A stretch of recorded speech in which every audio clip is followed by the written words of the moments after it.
또 스피드 스터디 시작하겠습니다. 오늘은 좀 늦었습니다.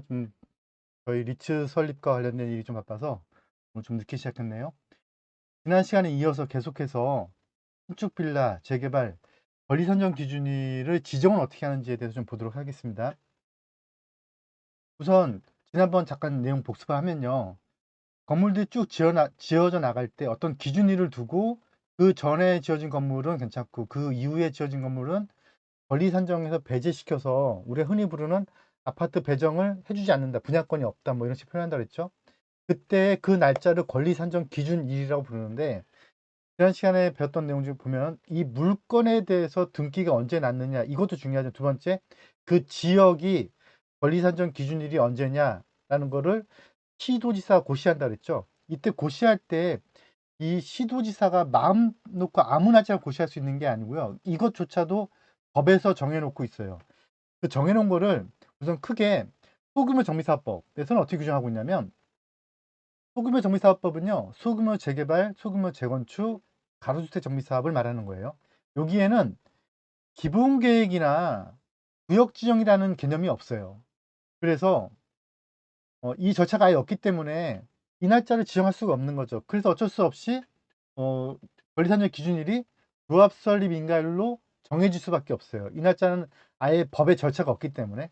그래서 어쩔 수 없이 조합 설립 인가일이 권리 산정 기준일이다. 소규모 정비사업법에 의한 사업은 조합 설립 인가일이 기준이다. 물론 이제 무화주택이 됐던 뭐 또 다른 형식의 어떤 형태에 의해서 달리 정한 것도 있긴 하지만 우선 큰 틀에서 놓고 볼게요. 그래서 소규모 정비사업법에서는 큰 틀에서 조합 설립 인가일을 기준일로 보고 있다. 두 번째, 그렇게 무슨 큰 틀에서 이해하시고, 근데 더 세부적인 거는 더 깊이 있게 나가 볼 건데요, 앞으로. 도심의 중앙 정비법에서 말하는 일반적인 기준일은 어, 일반적인 거예요. 이거는 정하지 않았던, 시도지사 정하지 않았을 때 일반적인 기준일은 구역지정일이 기준일이 되는 거예요.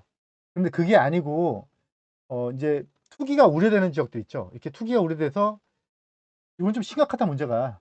이건 좀 그냥 가만 놔뒀다가는 좀 많은 신축 행위가 이루어지면서 투기가 조장될 우려가 있겠다.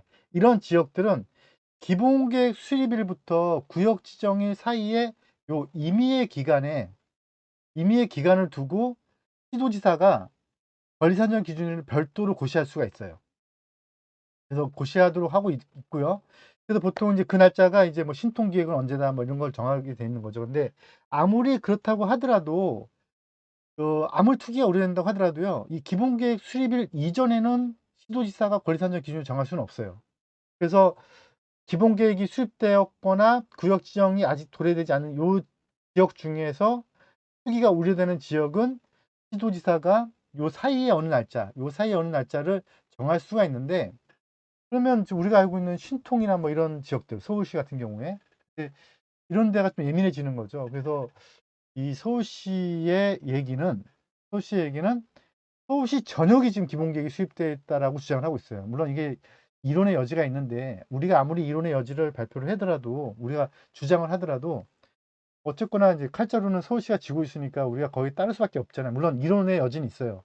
근데 어찌됐건 간에 거기에 따를 수밖에 없잖아요. 그래서 서울시의 주장은 생활권 계획이라는 개념으로 서울시 전역에 기본계획이 수립되어 있기 때문에 신통지역 같은 경우는 이 날짜 사이에 있는 날짜다.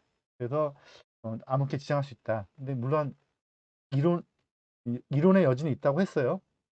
다른 의견에. 근데 그거는 이제 우리의 개인적인 의견일 뿐이고 서울시의 주장을 우리는 따라갈 수밖에 없는 거죠. 그래서 어찌되었건 간에 구역 지정일이 원칙이지만 그 전이라도 정할 수 있는데, 그렇다고 시도지사가 마음 놓고 정하는 게 아니고 기본계획 수립 이후부터 투기가 우려될 때는 요 사이의 기간을 임의의 날짜를 고시를 해서 권리 산정 기준으로 정할 수 있는데 기본계획 수립되기 전에는 정할 수 없다. 되게 어려운 내용이었는데 우리가 지금 몇 번에 걸쳐서 나눠서 했잖아요. 그래서 지금 이 내용을 갑자기 들으신 분들은 이게 무슨 내용인지 하실 수 있는데요. 요 전에 제가 찍었던 내용들을 같이 한번 봐주시길 바라겠고요. 이런 권리 산정 기준일을 기본으로 놓고 이제 그 다음의 것들에 대해서 분양 자격이 있다 없다는 또 이제 따져보도록 할게요. 수고하셨습니다.